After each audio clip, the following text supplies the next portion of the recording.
Hi, and welcome to Far From Home with me, Mabel Nine, your host. Our guest today is Elisa Johnston, a fellow Redbud writer. She's the author of Justice Minded Kids and the Life Mapping Workbook. She's a coach, writer, speaker, and a nonprofit consultant. Through her experience in activism, she guides change makers to do good better with confidence and sustainability in their message, purpose, and practice. Elisa is also a certified writing coach specializing in finding your voice, branding, and sustainable book launches.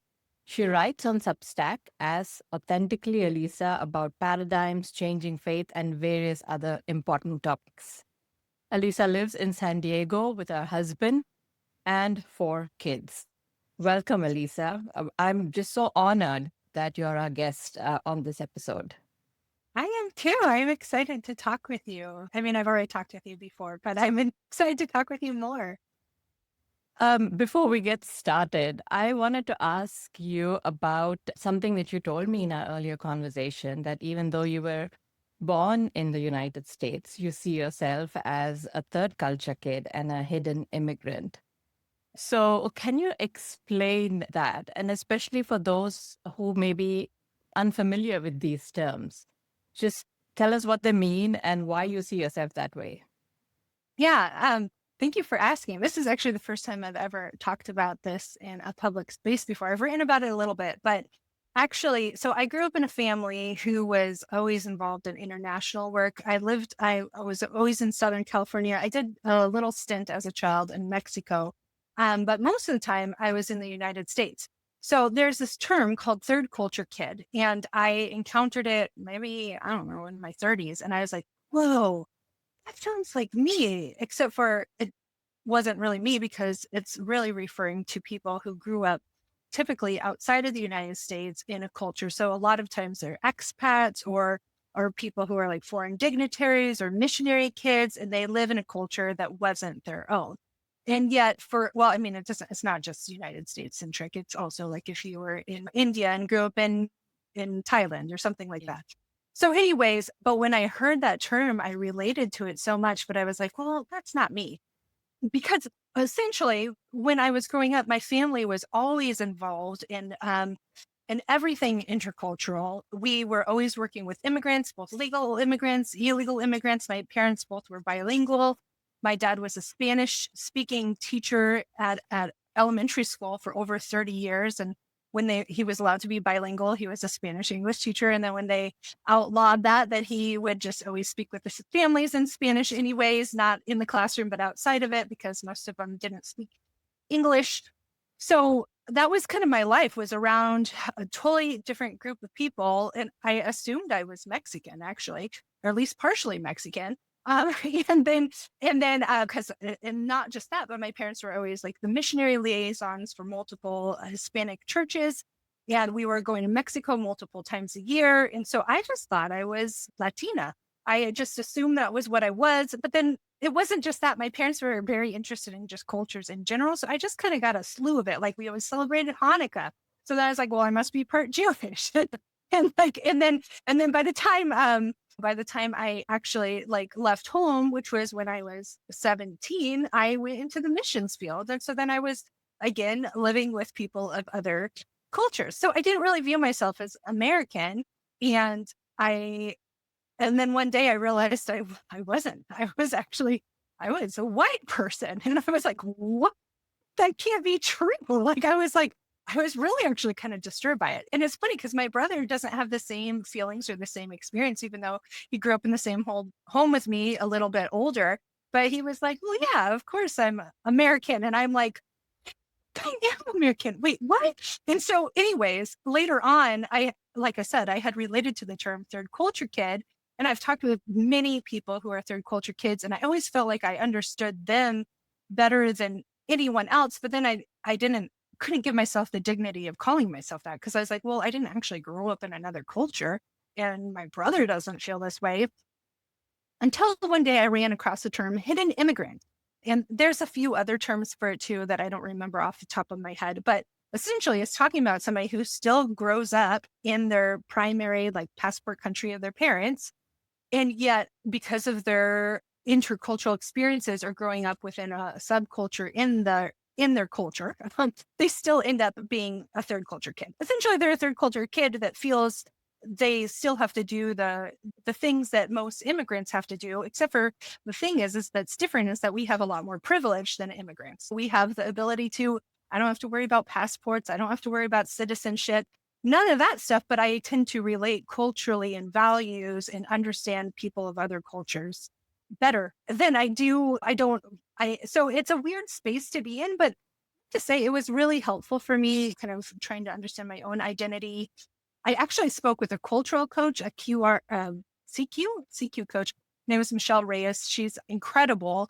And I had a couple meetings with her, and that really ended up helping me because I did an assessment with her and kind of looked through, and it's not about being a third culture. There's no actually official assessment for that because I looked into it. But through this process, I ended up realizing, well, no wonder I felt so connected to minorities and because I realized like my values and showed up on the test. I was not American in any of my values. I was like, oh, no wonder I feel this way. And I had so many experiences that immigrants had, not the ones of oppression, but I have had many other experiences that they had where you don't feel like you fit, or you don't feel like you belong, or this is what you think how you're supposed to act. And then you kind of code switch to move into a different place and be like, wait, I'm supposed to act like this in this space because these people value this. So it has actually served me really well in life, and I'm really grateful for it. It just kind of confused me for a little while, I would say.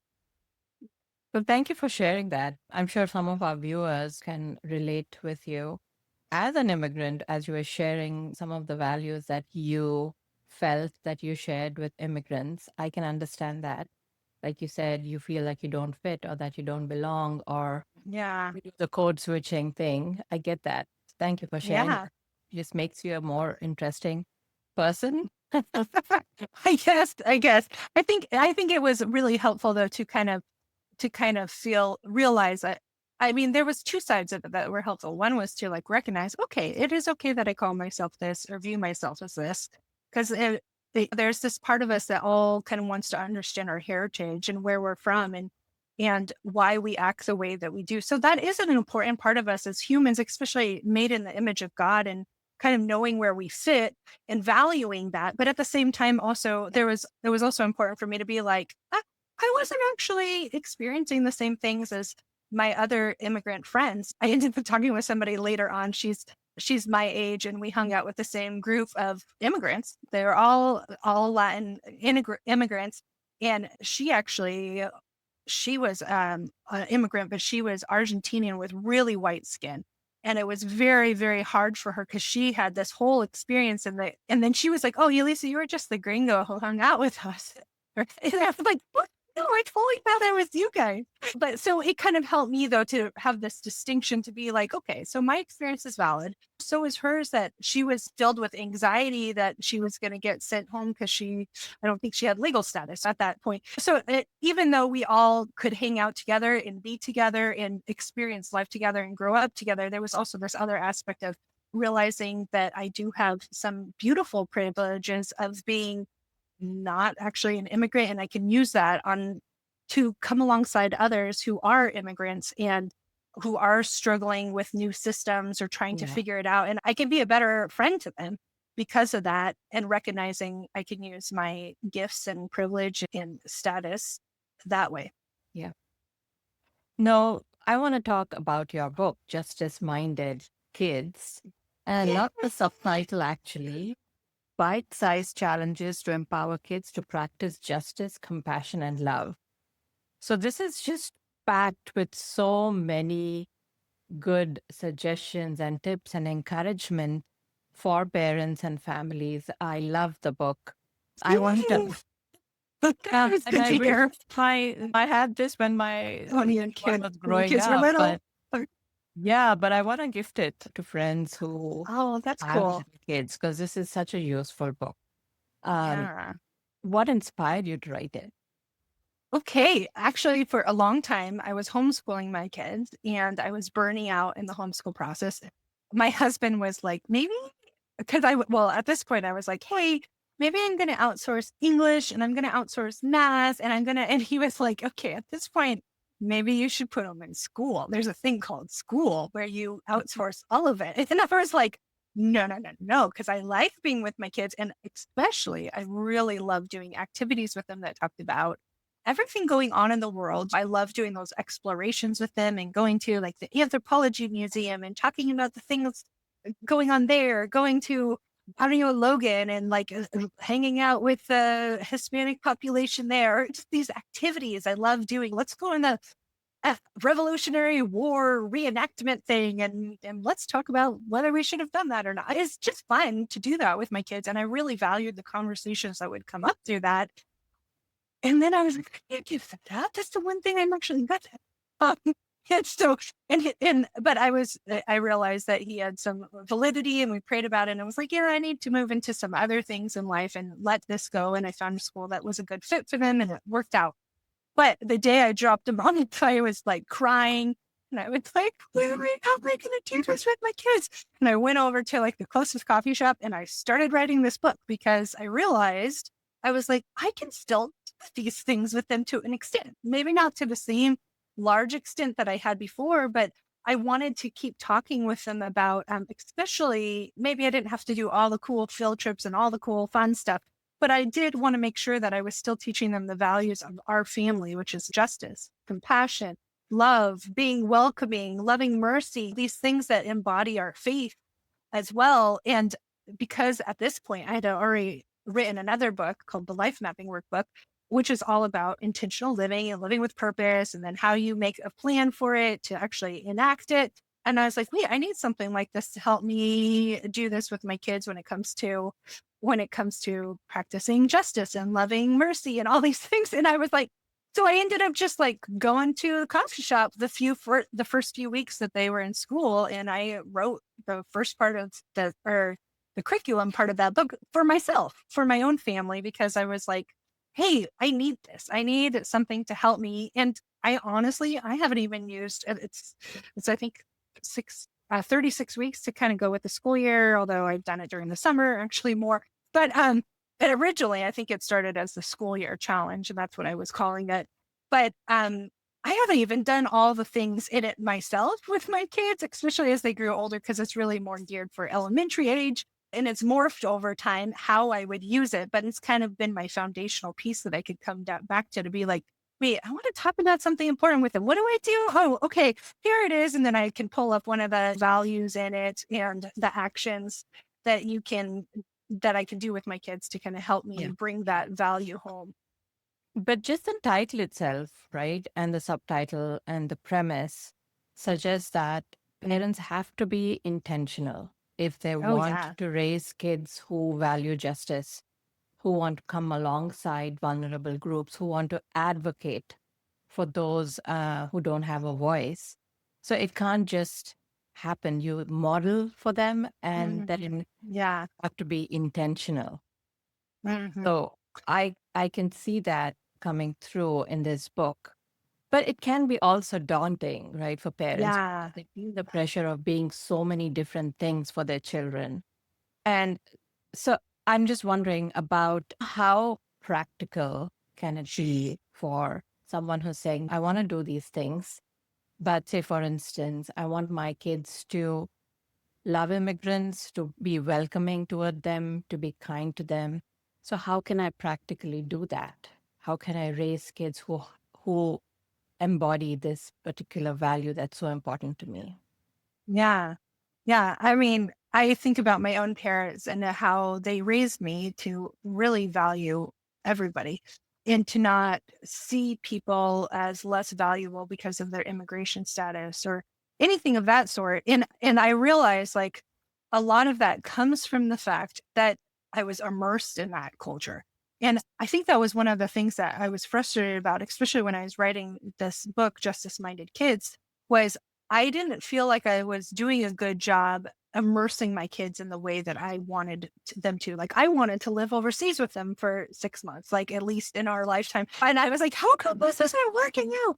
And then my husband's like, I got a job. You just go. Like there are these Yeah. things that were not working the same way. Or I remember there was times that I tried to do, like we'd sign up and let's all do ESL teaching together. And then it just didn't work. And then one kid would run the other way, or I was frustrated because I didn't feel like I was doing enough to teach them the values that I had, because the most important way that I learned that was through immersion, being around people, being friends with people. My dad was talking with me about it. He's like, oh, you remember that kid who was hanging from the lamppost and you would go in the back room during Bible study, or those other kids that slept in your bed, and then how you kept getting lice over and over. Like he was like talking with me about these stories. And I remember like being upset when another kid, they're just like normal stories with normal kids like that you're playing with, but that for me, most of them were immigrants. And I, and then when I was a parent, I was like, I don't know how to do this in the same way. And in some ways, it was, I think when I was praying about it, I'd be like, God, send people into my life. Help me see Mm. people. Help me recognize where there are people that I can be friends with that are not just like myself, because I don't know how to foster this in the same way that my parents did. I'm not involved in That doing kind of all these. ministry or those. I'm not involved in that ministry. And a lot of times in ministry, in social good work, any of that type of stuff, there's a high commitment level, and that's important. And I think there's value behind that. But when you're a parent with kids, especially little kids, you can't commit to anything with like a high commitment level. And then if you keep having kids, then it makes it even harder. I started to pray that God would put people in our lives. And even I moved in next to a family that was Vietnamese, and my daughter hung out with them a lot and learned a lot about their culture for a little while. And then we moved away from them. Then I moved to a new neighborhood, and that neighborhood has a lot of Ethiopian families. And so we've gotten to know some of them a little bit. And I think that over the years, I see that God has put people in our life for us to be friends with, and to just try to take advantage of that. Because even though I have activities that I might recommend in this book, it's supposed to be bite-sized for a reason, because we don't have a lot of time. So it's like, here, let's learn this story about this person, or let's have this conversation. But that's a whole nother thing than getting your kid comfortable so that they feel like they're actually know people, that they're not, that they can reduce that, like, oh, you are different and I am different. And, or, cause then we start thinking like, well, my way is better than your way or whatever.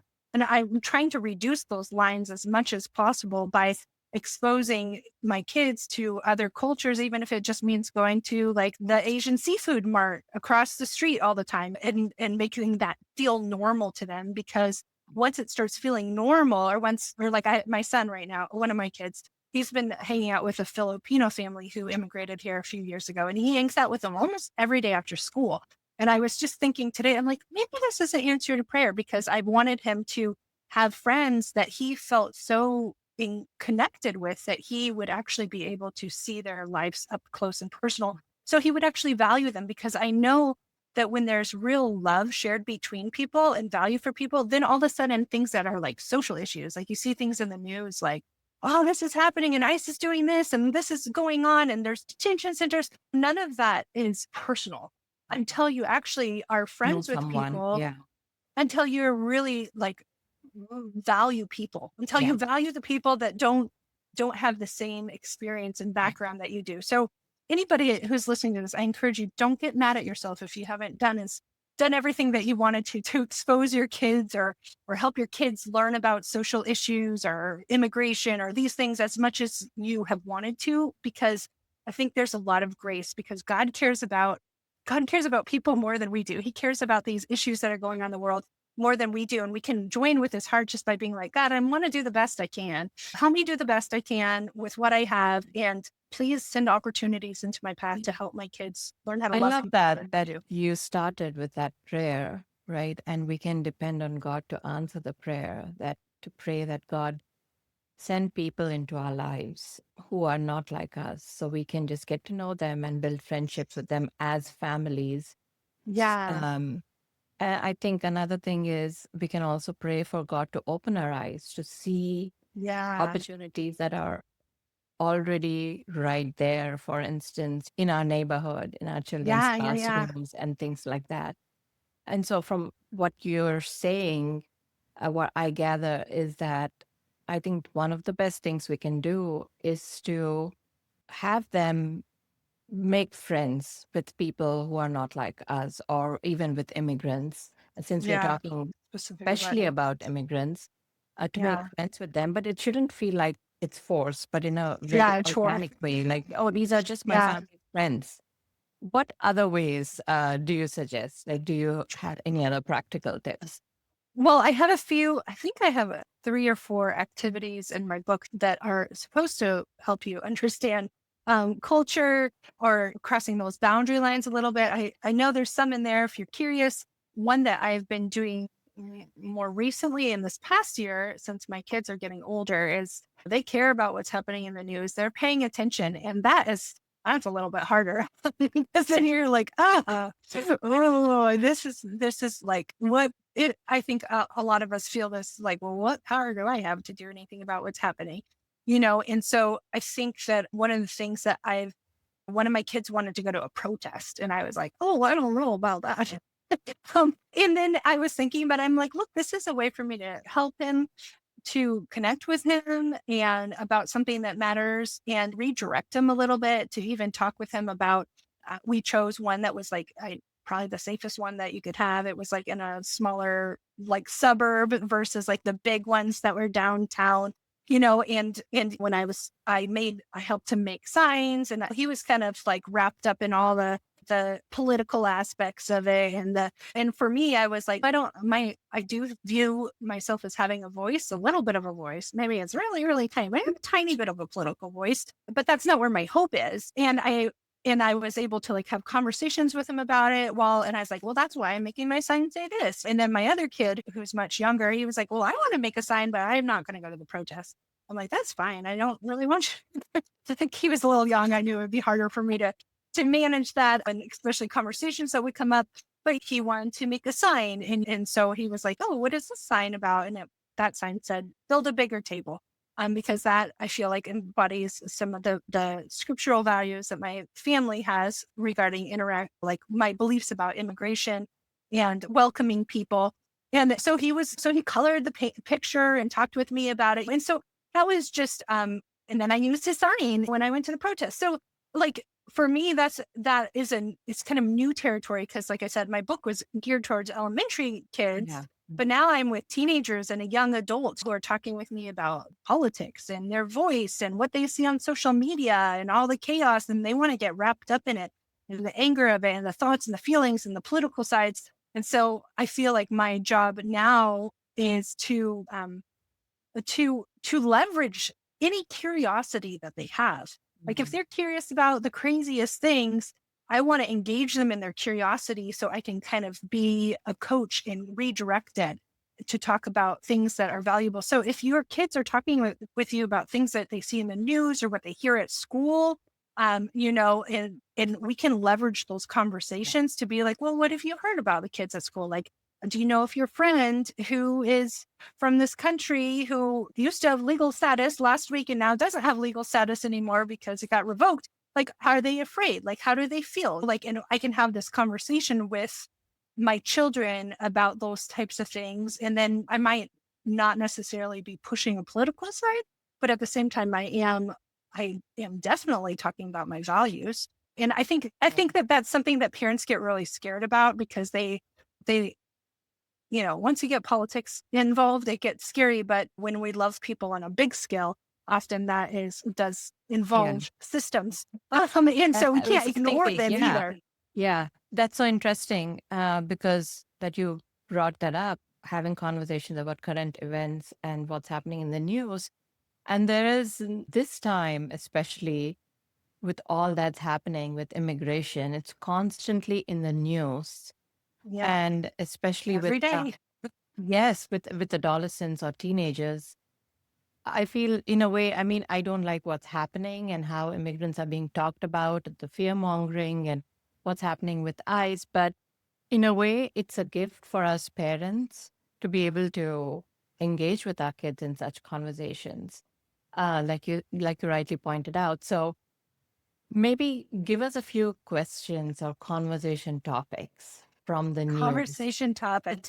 I mean, From I the think news, especially. For instance, right, as you were right. talking, the other day, my son asked about legal status. Like, what does it mean? How does one uh, become an illegal or undocumented immigrant? What's the difference in using those terms? And what does a refugee mean?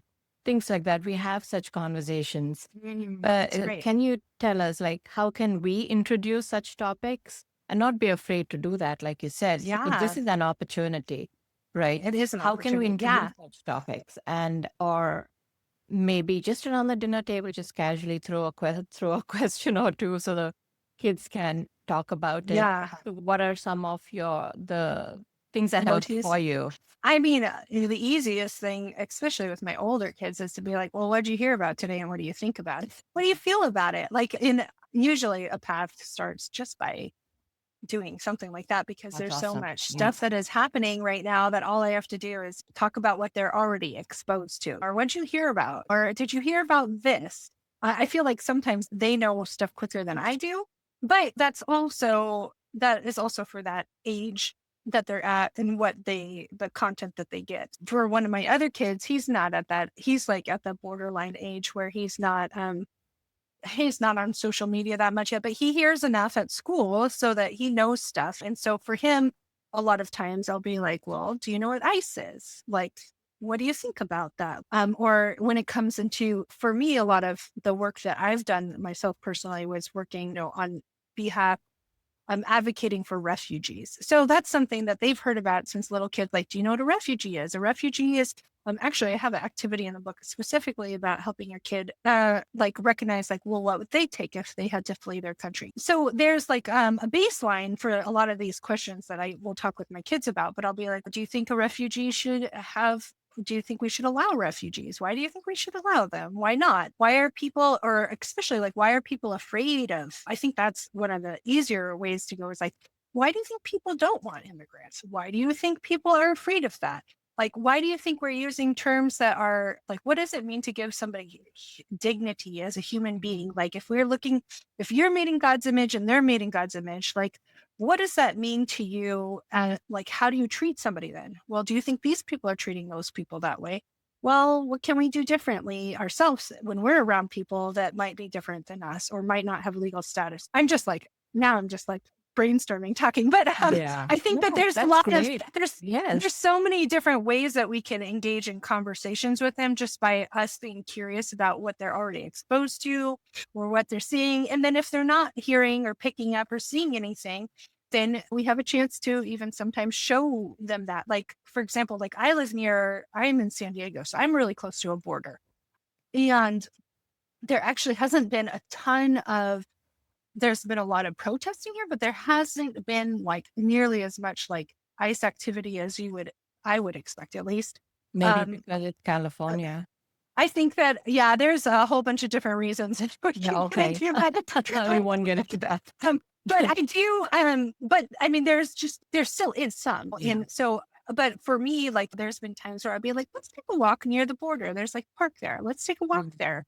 Let's think about this. And then you see the huge, massive wall going up. And then that's obviously going to provoke questions. Or a few years ago, there's a bunch of migrants coming into an area and they were literally stuck in the desert because that was the legal way that they were supposed to do. They were all trying to enter legally.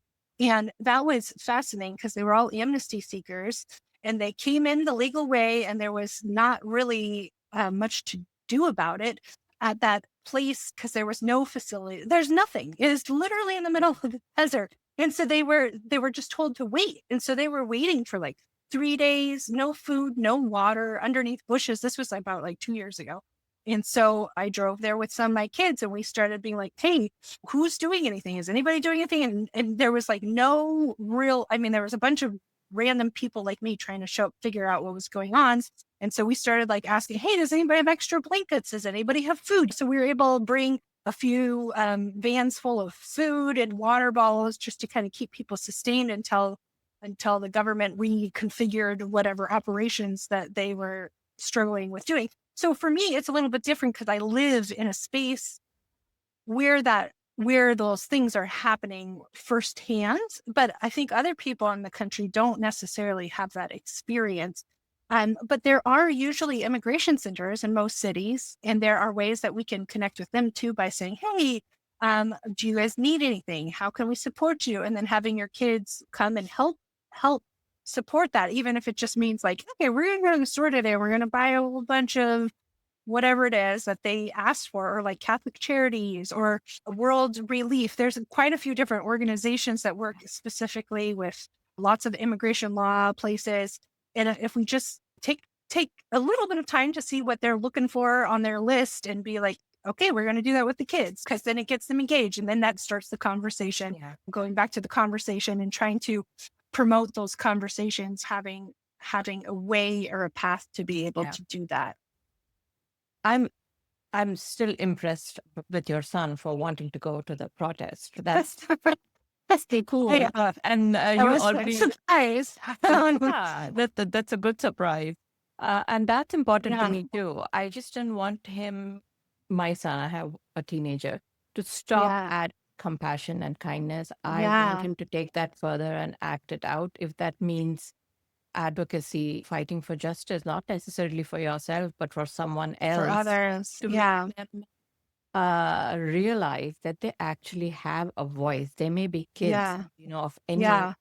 but that they have a voice and they can use it to make a difference. And you brought up something just now saying that we can do that by going and helping out in practical ways. I'd like to end by just encouraging parents that you can pray about it if you still don't know where to start. Yes. Yes. Like Elisa said in the beginning, pray about it, pray for God to give you opportunities, for God to give you wisdom as you guide your kids, and also pray that your kids would know how to use their voice. Yeah. And you can always connect your faith with these conversation Yes. Yeah. topics, because the Bible is just like a manual for how to fight for justice and how to come alongside vulnerable people, Mhm. how to care for Yeah. immigrants. It's all there in the Yeah. Bible. And so even while you're doing your devotional time or talking about certain things or certain Mhm. characters from the Bible, you can connect them with Yeah. justice issues around the Yeah. world. Um, Yeah. so that's my Yeah. encouragement. Any last words, Elisa, for Uh, parents? if you're going back to the Bible, like you were saying, one thing I started doing many years ago was I started highlighting any verses that had any relationship to justice. And that over years, looking at my Bible and all of the green highlights was very fascinating. And so I want to let you parents out there know that I also have a extra thing that goes with the book. You can get it on my website, averageadvocate.com. And there's the resource section for justice minded kids. You can download Bible verses that go with each week of the curriculum, if that is something that your family values. And so that I just want to let you know that's there. And just to encourage you, I fully believe that you can raise justice minded kids. And give Amen. yourself so much grace in the process. You will always, I think, as parents, we often feel like we're failing. We see where we're falling short, but I think that there's also so much grace for us, and God can take whatever we are able to pour into our kids and multiply it. And Amen. so give your kids grace, give yourself grace. Half of the time things might go wrong and messy. And I do talk a lot about that in the book when everything falls apart and all your great ambitions to try to do kind things for others or whatever you're working on that week. Just give yourself a lot of grace. And I believe in you. So keep going. Don't give up. Try again in a month from now or next week or however often you're able. Just try again, Okay. because it matters. That was, I think I needed to hear that. Thank you, It's Elisa. for And that's you. great encouragement for all the parents listening or even grandparents who are listening. It was such Yeah, an our honor caregivers. to talk to you, Elisa. Thank you for sharing your wisdom, your opinions with our audience, with all of us. So thank you so much. Thank you for having me. I really appreciate it. It was so much fun.